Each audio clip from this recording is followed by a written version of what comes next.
So in our last lesson, we reviewed the story of Isaac's unintentional blessing of Jacob and the results of that, Jacob's deception. And of course, what happened after? Well, Esau's ready to kill his brother, so there's negative fallout there. Jacob is sent away for his own protection, and hopefully with the hope that he might find a wife among among Rebekah's relatives. And of course, Isaac himself is rebuked by God for his rebellion. So today we're going to get a close-up of Jacob and his 20-year separation from his family. So let's open to Genesis 28 and begin reading in verse 1. It says, "So Isaac called Jacob and blessed him and charged him and said to him, 'You shall not take a wife from the daughters of Canaan. Arise, go to Paddan Aram, to the house of Bethuel, your mother's father, and from there take to yourself a wife from the daughters of Laban, your mother's brother. May God Almighty bless you and make you fruitful and multiply you, that you may become a company of peoples. May He also give you the blessing of Abraham, to you and to your descendants with you, that you may possess the land of your sojournings, which God gave to Abraham.' Then Isaac sent Jacob away, and he went to Paddan Aram to Laban, son of Bethuel the Aramean, the brother of Rebekah, the mother of Jacob and Esau."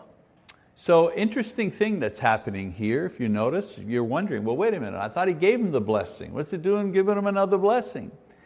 Well, I think that once Isaac realizes that he has been thwarting the will of God with his stubbornness, he reissues the blessing as well as gives Jacob specific instructions about finding a wife. Before, Jacob received the blessing by deceit. Isaac had given it unintentionally, thinking he was giving it to Esau. But now that Isaac's eyes are open, he's kind of come to himself a little bit. He realizes that he's been fighting God's will. Now he gives the blessing openly and freely, and he uses the terms much more in line with the terms that were originally used in giving Abraham the blessing. You see what I'm saying? Note also that Isaac instructs his son to take a wife from among his mother's family, and of course hoping that he will find a believing spouse. He's already had the problem with Esau marrying pagan women. This time he gets a little more specific with Jacob as far as his instructions in finding a wife. So let's keep reading verses 6 to 9. It says, "Now Esau saw that Isaac had blessed Jacob and sent him away to Paddan Aram to take to himself a wife from there. And that when he blessed him, he charged him, saying, 'You shall not take a wife from the daughters of Canaan.' At that, Jacob had obeyed his father and his mother and had gone to Paddan Aram. So Esau saw that the daughters of Canaan displeased his father Isaac.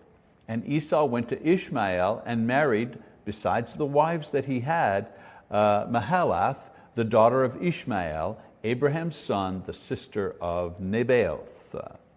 So we even see, there's like repentance all around here. Isaac gives the proper blessing and good information. Jacob, the obedient son, listens to his father's instructions, and so on and so forth.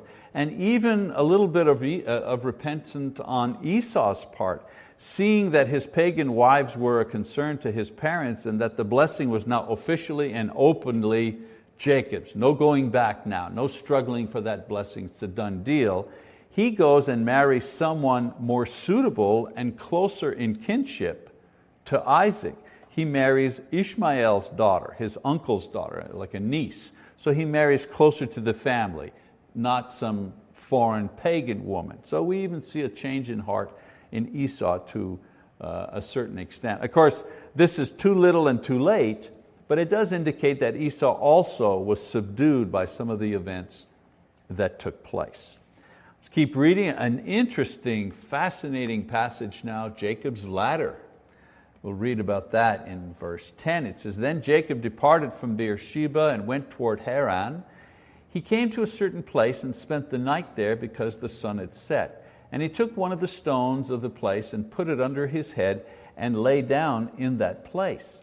He had a dream, and behold, a ladder was set on the earth with its top reaching to heaven, and behold, the angels of God were ascending and descending on it. A little more. It says, and behold, the Lord stood above it and said, I am the Lord, the God of your father Abraham and the God of Isaac. The land on which you lie, I will give it to you and to your descendants. Your descendants will also be like the dust of the earth, and you will be spread out to the west and to the east and to the north and to the south. And in you and in your descendants shall all the families of the earth be blessed. Behold, I am with you and will keep you wherever you go and will bring you back to this land, for I will not leave you until I have done what I have promised you. So Jacob is alone. Try to imagine the human side of this here. He's not a man of the fields like his brother. His brother could go on a trip like this, man of the fields, a hunter, comfortable in the outdoors. Jacob, it says he was a man of the tents. He wasn't an outdoorsman type. He's never been away from home, close to his mother, and now he's on the run from his brother. Now this passage here describes the first of 8 appearances of God to Jacob. It's amazing when you think about it. 8 times. God appeared to Jacob more than He appeared to Paul the Apostle, that we know of anyways. Okay. God had appeared to Abraham, He had appeared to Isaac, and now He appears to Jacob. These were the 3 that had the blessing. And He also does so in a dream, and in the appearance He reconfirms the blessings that were pronounced upon him by his father. His father said it, and that could be encouraging, but the fact that God confirmed the fact that he had the blessing, this is what gave him a spiritual encouragement. So in his mind there would be no doubt that despite his poor method, he did have and he would keep the blessing. Because a guy would start second guessing himself after a while, right? Man, my mother and I conspired to trick my brother and deceive my father to get the blessing. And now I am on the run by myself, alone on the road, going to a place I've never been to. I wonder if God is really with me on this deal. I wonder if it's just, it's all in my own mind. And so God appears to him to reassure him that the blessing really does belong for him. Now, the imagery of the dream with a ladder, it's the only time, by the way, that word is mentioned in the entire Bible, ladder, with angels going up and down. What an amazing image. But in the Bible, images mean things. They're types. They point us to certain ideas. So this imagery suggests and teaches several things.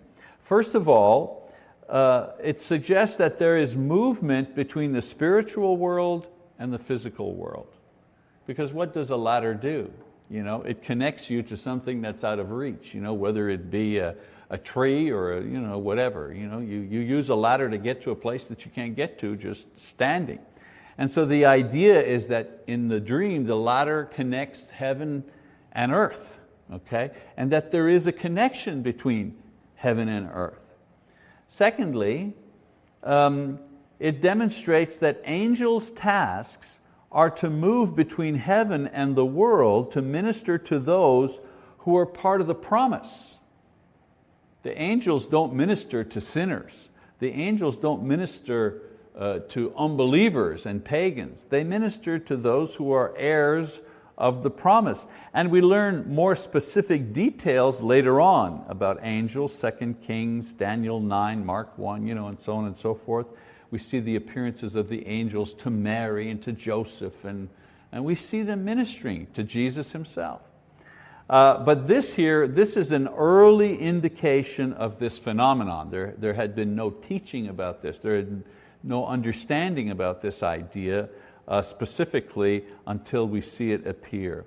And then thirdly, the ladder or the link between the two is Christ. In John, and I don't have this on the board, I'll just read it from my Bible. In John chapter 1, verse 51, Jesus says to him, it says, Jesus said to him, "Truly, truly, I say to you, you will see the heavens open and the angels of God ascending and descending on the Son of Man." So there's an allusion, if you wish, to that Old Testament passage there. What do we call those? We call them types, right? And there's a type, but a very obscure one, if you wish. It's not that clear. But Jesus mentions this up and down situation with the angels moving between heaven and earth. And the ladder, we're wondering, well, what's the ladder represent? Well, Christ is the ladder. He is our bridge between this place and the next place, not the angels. The angels are not the ones that bring us to heaven, so to speak. They're not the mediators, they're not the go-between. Jesus is the go-between. So the imagery here doesn't explain this to Jacob, except in a very oblique way, but rather later on in the Bible, Jesus uses it to refer to Himself, as I've read from John. The angels minister to the saved by the power of and on behalf of Christ, who is the link between heaven and earth. So we move along to verse 16. I'm not going to read it all here, just summarize some of it. Jacob awakens from his dream and he does several things which are significant. First, he builds a pillar to commemorate the spot where God met and appeared to him in this dream, and he offers a sacrifice of oil on. And a pillar is just stones, stones that are one on top of another. Now later on, he's going to return and actually build an altar there in Genesis 35. He actually builds an altar at this very same place. Whoops, I'm a little too fast. He names the place Bethel, which means the house of God. And he makes a vow to give God a tithe of all he has as a mark of appreciation for God being his God and providing for him. So now we go to Genesis chapter 29, and we begin reading about the story between Jacob and Laban. Eventually he arrives, and this is the story picking up in chapter 29, beginning in verse 1. It says, "Then Jacob went on his journey and came to the land of the sons of the east. He looked and saw a well in the field, and behold, 3 flocks of sheep were lying there beside it, for from that well they watered the flocks. Now the stone on the mouth of the well was large. When all the flocks were gathered there, they would then roll the stone from the mouth of the well and water the sheep, and put the stone back in its place on the mouth of the well. Jacob said to them, 'My brothers, where are you from?' And they said, 'We are from Haran.' And he said to them, 'Do you know Laban, the son of Nahor?' And they said, 'We know him.' And he said to them, 'It is well with him?' And they said, 'It is well. And here is Rachel, his daughter, coming with the sheep.' So Jacob is about 75 years old at this time. And in chapter 29, we see him finally arrive at his destination. In a similar way as the servant who found his mother for his father, he arrives in the same way, near a well, finds eventually the woman that will become his wife, and finds out she's the daughter of his uncle, exactly what he had been looking for. Now in verses 7 to 12, upon seeing Rachel, we're not going to read that, he's overcome by emotion, in being reunited with his family. Some people like to read this and say, oh, it was love at first sight. No, this was not the idea. The idea is, I'm alone, I'm alone, I'm alone, I don't know where I am, this is a strange land, how am I going to find my way? And the person that he meets first is someone from his family. So, it's emotional, it's relief. It's just, you ever be at the airport? I love being at the airport waiting for somebody, because you're waiting for somebody, but you're watching the arrival. It's always great. It doesn't matter what I've always noticed, it doesn't matter what nationality or age or anything, rich, poor, when the person you're waiting for comes, there's that look of, oh, hi, welcome, and so on. So this is kind of where we're at emotionally. It says here that he kisses her, but again, not a romantic kiss, but a greeting like you would kiss a relative, embrace, I think is the is the word. And she, of course, goes and tells her family. So we pick it up in verse 13. He says, so when Laban heard the news of Jacob, his sister's son, he ran to meet him and embraced him and kissed him and brought him to his house. Then he related to Laban all of these things. Laban said to him, surely you are my bone and my flesh. And he stayed with him a month. Then Laban said to Jacob, because you are my relative, should you therefore serve me for nothing? Tell me, what shall your wages be? Now Laban had 2 daughters. The name of the older was Leah, and the name of the younger was Rachel. And Leah's eyes were weak, but Rachel was beautiful of form and of face. Now Jacob loved Rachel, so he said, I will serve you 7 years for your younger daughter Rachel. And Laban said, it is better that I give her to you than to give her to another man. Stay with me. I'm never quite sure about that answer. You know how, if that was a compliment, well, she might as well go to you, to somebody else. But anyways, I think that was a way of underscoring, 7 years is a long time, and I think he was kind of downplaying that. Anyways, Jacob is reunited with his uncle, stays with him. His uncle offers him a job. Pretty easy to see that Jacob's got nothing. Young guy runs away, tells his uncle the whole story. All right, and we find out that Laban's a pretty shrewd guy.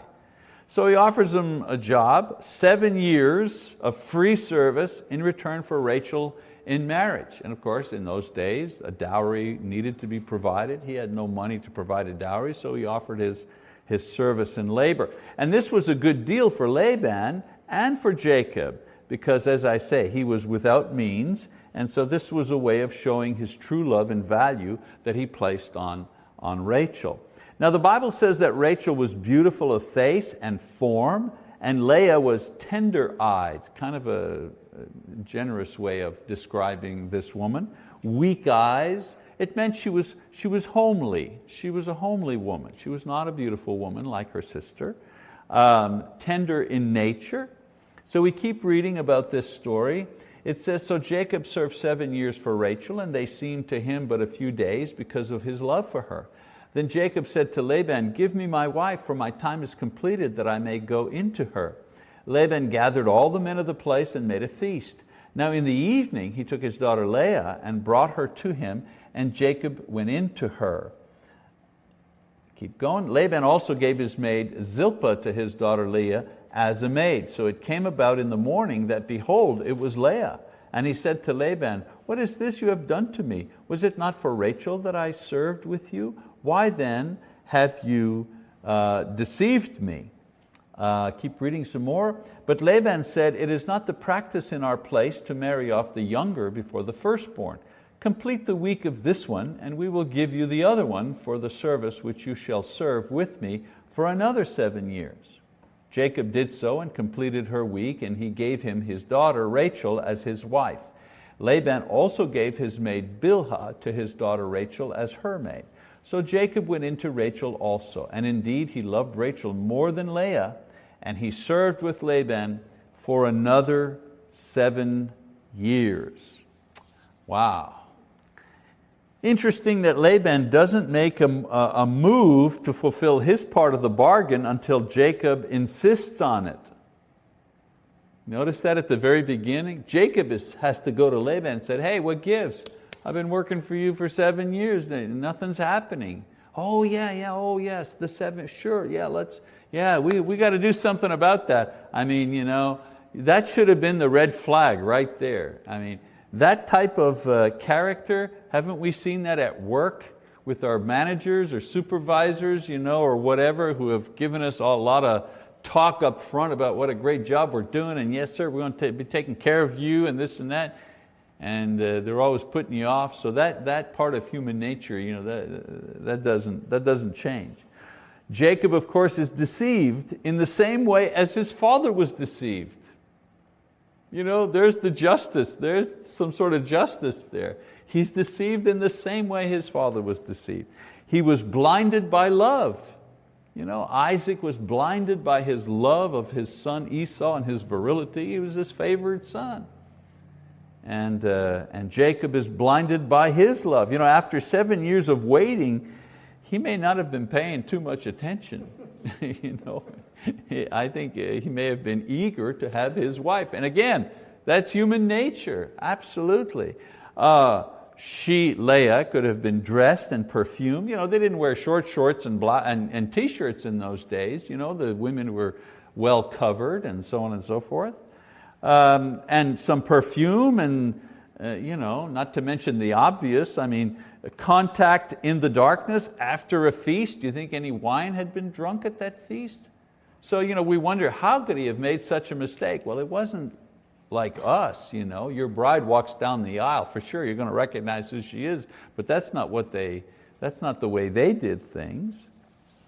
So, and in the same way, his father Isaac had feasted before giving the blessing to the wrong son. So there's a parallel there, the old story, what goes around comes around, so it's coming around to Jacob. So anyways, he confronts Laban, and Laban justifies his actions based on custom.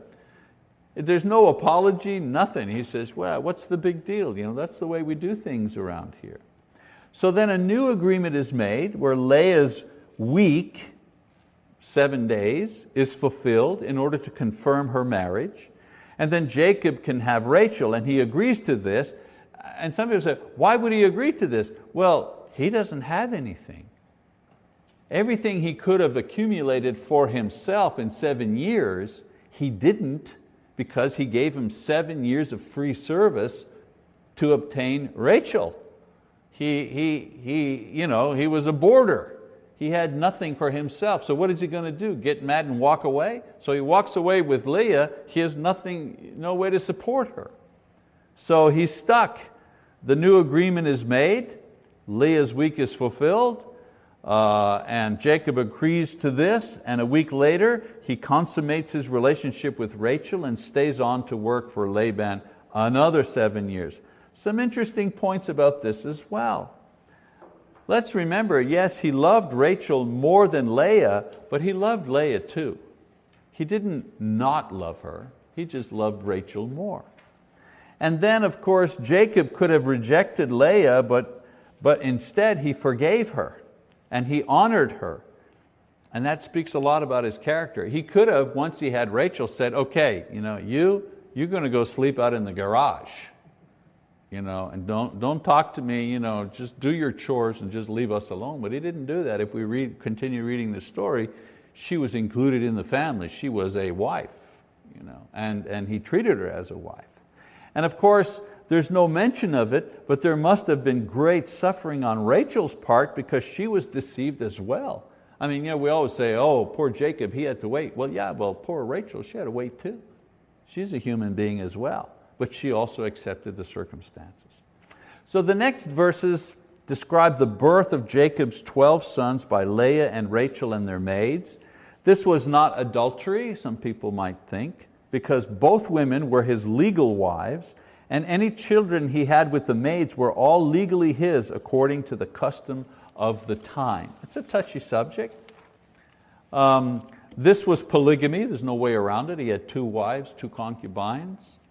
But in the time before Moses, although it was not according to God's original command in the garden and his later commands to Moses, God permitted it at the time. Okay? Notice Esau was condemned for marrying pagan women, not for marrying 2 women. And Jacob was never condemned, even rebuked for having 2 wives and even the 2 concubines. God never rebuked him for that. However, the unnaturalness of it becomes evident when we see the problems that arise. Never mind being rebuked. If you see the whole story of Jacob, you see how, man, this thing, it can't work, and it doesn't work. So we look in 31, it says, now the Lord saw that Leah was unloved, and he opened her womb, but Rachel was barren. Leah conceived, bore a son, and named him Reuben. For she said, because the Lord has seen my affliction, surely now my husband will love me.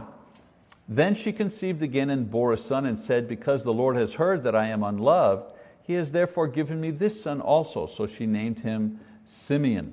She conceived again and bore a son and said, now this time my husband will become attached to me because I have borne him 3 sons. Therefore he was named Levi.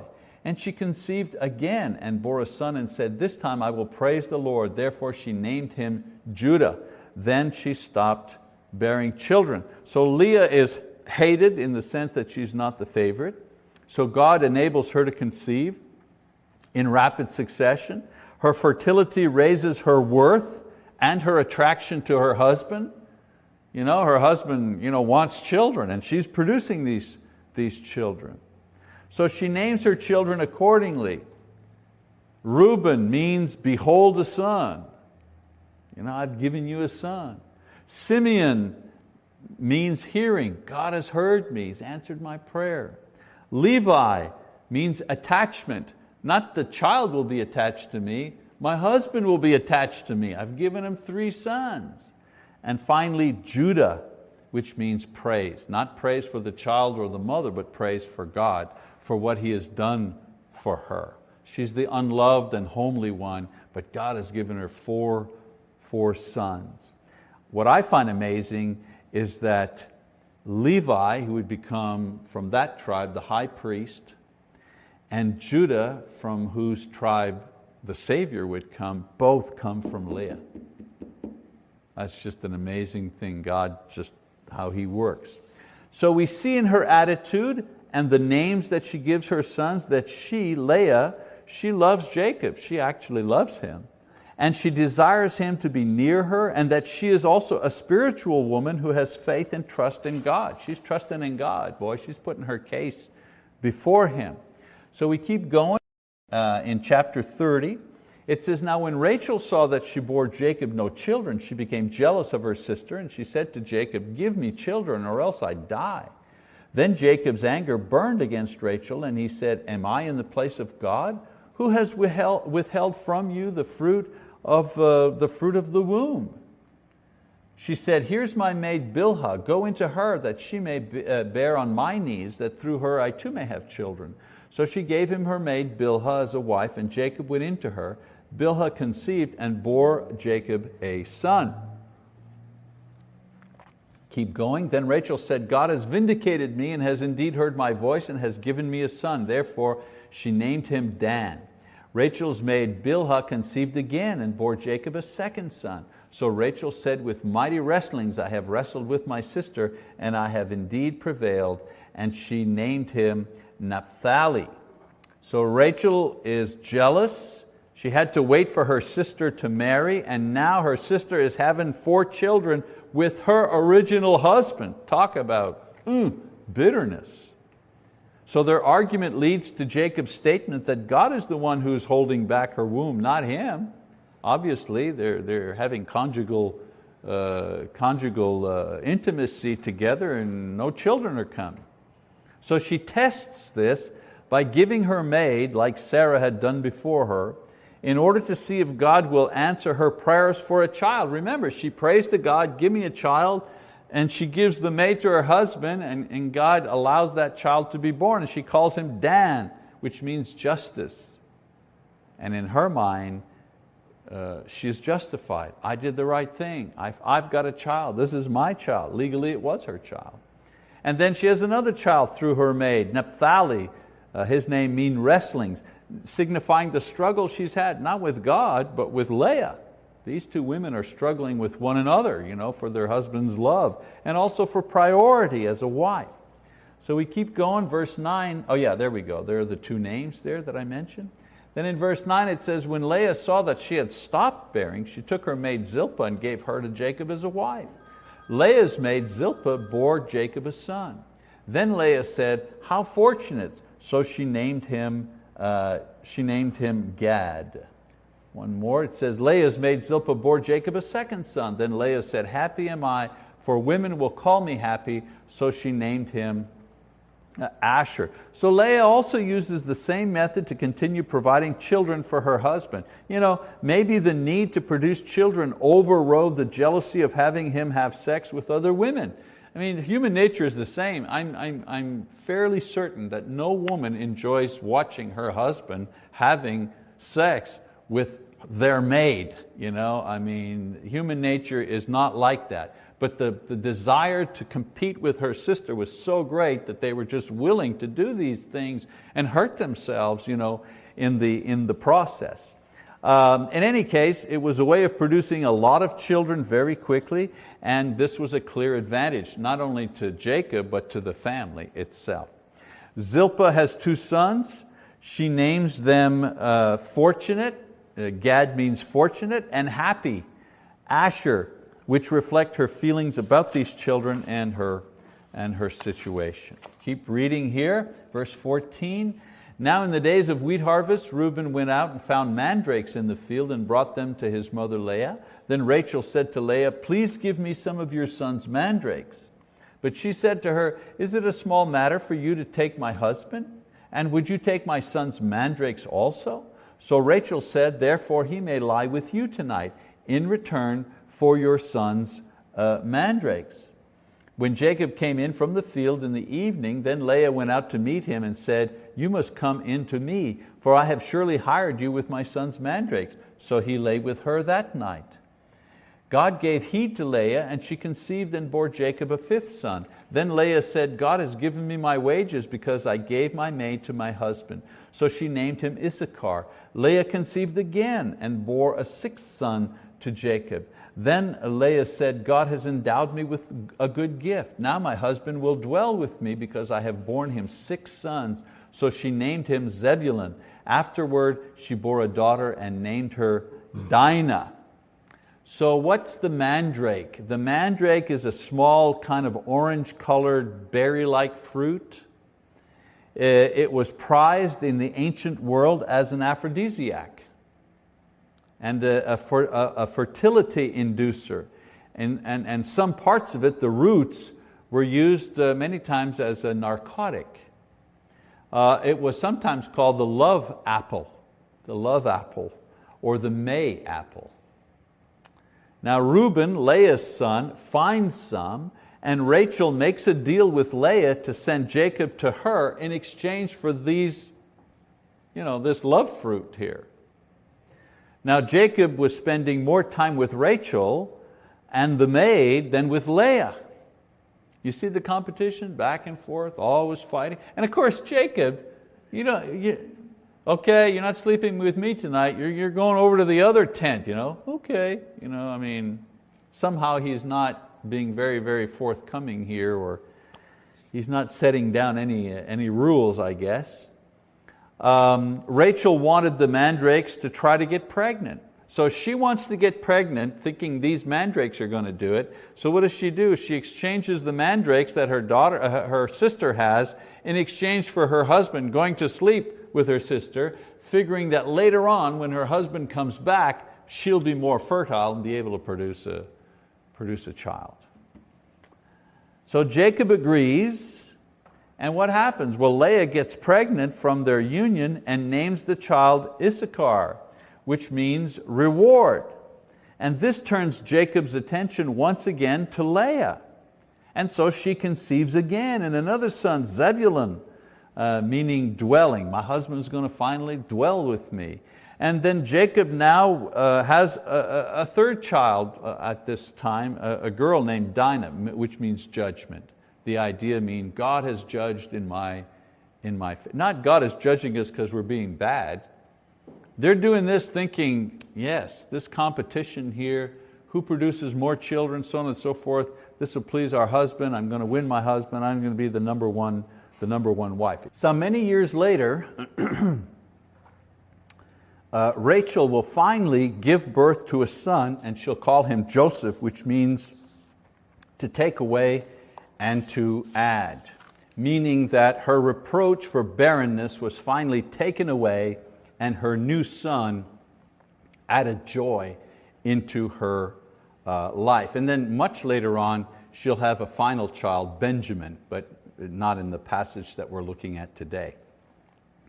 So this ends the account of the birth of Jacob's family at that time. One more son, as I mentioned, and other daughters are to be born later on, but these are the main ones. So I put them down this way to show you, as far as production is concerned, Leah is the hands down winner, you know what I'm saying? Reuben, Simeon, Levi, Judah, Issachar, Zebulun, Dinah. She conceived and bore those children, and then her maid, Gad and Asher. And then of course on Rachel's side, Joseph and Benjamin, the two children, and with her maid, 2 other children. So 4, she has 4 and the other one has the rest. So next time we're going to look at when Jacob finally leaves Laban. We're going to fast forward a couple of years and do that.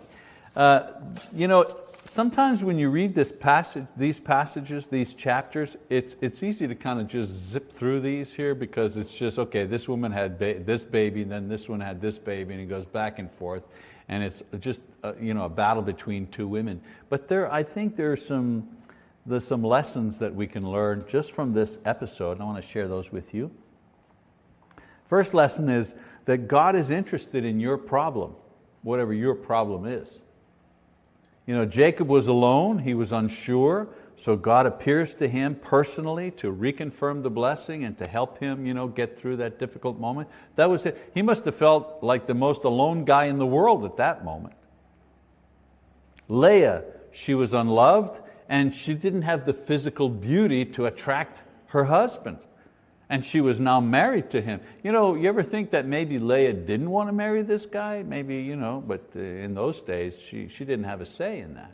Her father said, or her older brother, I suppose, this is what you're going to do, and that was it. And maybe she felt desperate. I'm not attractive, perhaps I won't be able to get a husband for myself. And she went along with a kind of a bad deal. And then Rachel, how do you think she felt? Cheated. Cheated by her own family and her own sister, robbing her of her wedding night. Wow, what a grudge to carry your whole life. And then on top of that, not being able to have children, while your sister is just having one child after another. So each of these people received some succor, some satisfaction from God for their particular problem. Certainly Jacob was cured of his loneliness. He had plenty of women in his life and children. And Leah, in a sense, her life was enriched by having these children. She couldn't see the future, but look at her children. The Messiah comes through her children. The high priest comes through her children. And Rachel also has a son, Joseph, who God used to save the whole family. The whole promise was saved through Joseph. So I'm saying that God is interested in your problem, my problem. No problem's too difficult. And I think we believe that, but also no problem is too insignificant. I have not heard many times in my ministry career someone say to me, oh, I think,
God can handle this problem. I haven't heard that a lot, but what I have heard a lot is, God, I don't want to bother him with this thing. This is too small.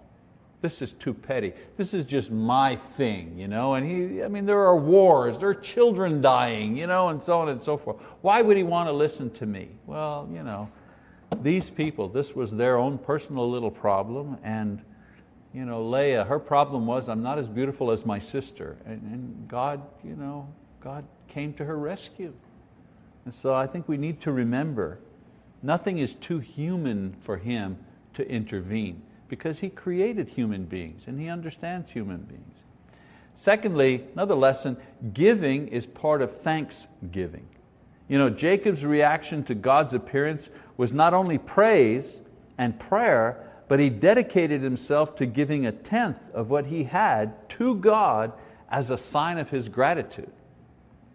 So there was no law, by the way, at that time that said you had to give 10% of your earnings or whatever, your wealth. It was simply the natural reaction of a happy and a grateful heart. So there's no real thanks without giving. That's why the offering is part of worship. We give thanks and we praise and and then we have an offering. Why? Well, because that kind of is the concrete way that we demonstrate the praise and the thanks that we have. So what we put in the offering signifies how sincere our praise really is. And then finally, roll with the punches. Roll with the punches. We have ordinary people facing extraordinary situations caused by their own sins or the sins of other people. Jacob and Rachel were robbed of their wedding night, Leah's humiliating marriage, Jacob's additional 7 years of work, not fair, not nice, not good, a strange blended family that they all lived in, kind of a weird thing to be part of. But they didn't allow a single bad or inconvenient thing to totally destroy them and to destroy their faith in God. I want you to note that each of them competed and were in conflict with the other, and yet they kept calling on God as individuals for help. So maybe the point I'm trying to make is that God's people, we roll with the punches, knowing that the objective is not to win every round, the objective is to finish the fight. We can lose every single round and still win the fight if we're standing at the end. I tell people that. Lose every round, but if you're still standing at the end, you get the victory. Through Christ, we can roll with the punches when the going is rough and still finish as victors in the end. And Jacob's a marvelous man. He did a lot of things wrong, but you see that he does have a victory at the end of his life. Okay, so there are the births, the many births of Jacob's wives and maids.